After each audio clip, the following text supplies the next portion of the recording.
Good morning, class. This is really a supplement to my last video on chapter 7. For some reason, my camera stopped. Probably something I did. I don't know how I did, but nonetheless, I'm going to try and finish that chapter 7. We just begun reading about other religious scriptures that claim to give the truth about life. We were reading about the first one, which is "Stop the Wheel, I Want to Get Off," and she ends up talking about the Hindu belief in birth and rebirth forever, and she says, "As you might imagine, the idea that one's self doesn't exist causes problems in practical living." Number 2 of these other messages. Like Hinduism, Buddhism is broad and uses a number of scriptures, including Tripitaka, the words of Buddha, a mystic of the 6th century BC. Buddha, Siddhartha Gautama, did not claim to be God, but merely a man enlightened about how to live. He, too, felt that life was a wheel, a birth and rebirth cycle of suffering, but he believed that suffering could be avoided by living in moderation in all things. The Buddhist goal is to achieve nirvana, a state in which he is no longer aware of suffering, desire, or of his own finite self. If you think this sounds familiar to Hinduism, you're right, and it has the same problems with practical life. Number 3, how much do you weigh?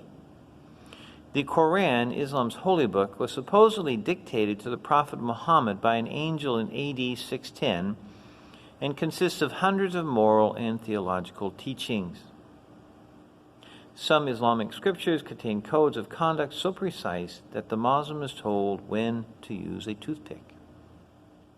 But the Muslim cannot know if his life has satisfied his powerful and difficult to please God, Allah. He cannot know until the judgment day, when his good deeds and bad deeds will be weighed on a scale. Although Muhammad claimed to revere the Old and New Testaments, his teaching often contradicted them. For instance, there is no Savior or Messiah in Islam, and women are considered almost less than human. Number 4, you can't dig it. The Book of Mormon, chief document of the Church of Jesus Christ of Latter-day Saints, is one of the few religious scriptures in the world that claims to tell a history. It tells the story of a lost tribe of Israel that came to America before the time of Christ, and also offers some unusual teachings, such as the idea that God is an exalted man, Adam, and that men can become gods themselves through good works.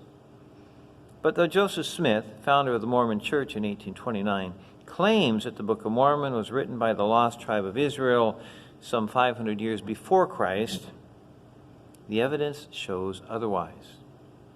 The Book of Mormon contains large sections taken from the King James Bible, which dates from AD 1611, some 2,000 years after the Book of Mormon was supposedly written.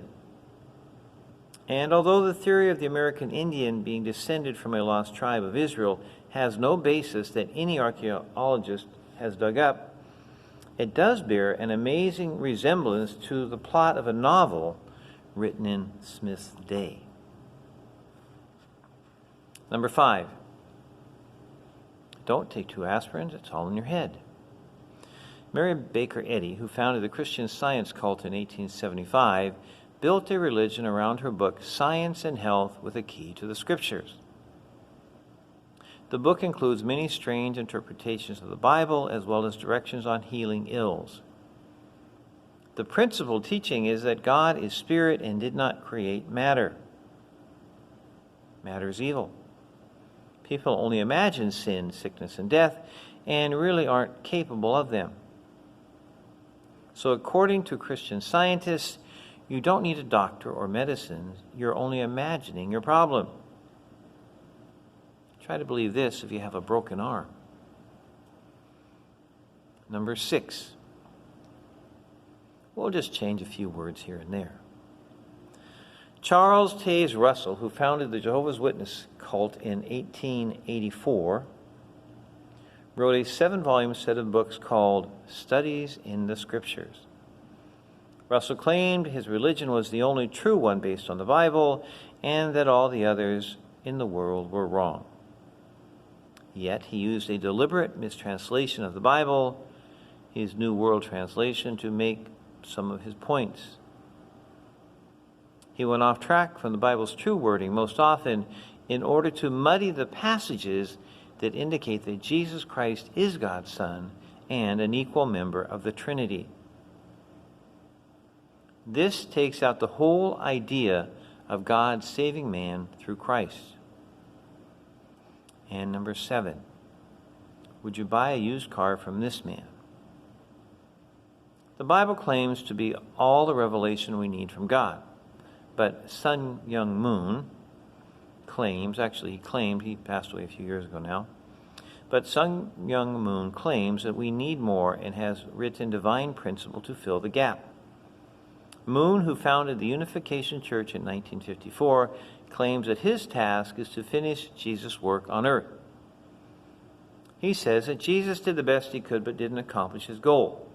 So Moon had to come along and finish the job. Yet Moon's personal conduct and many of the financial and ethical practices of the Unification Church are questionable. So that ends chapter 7.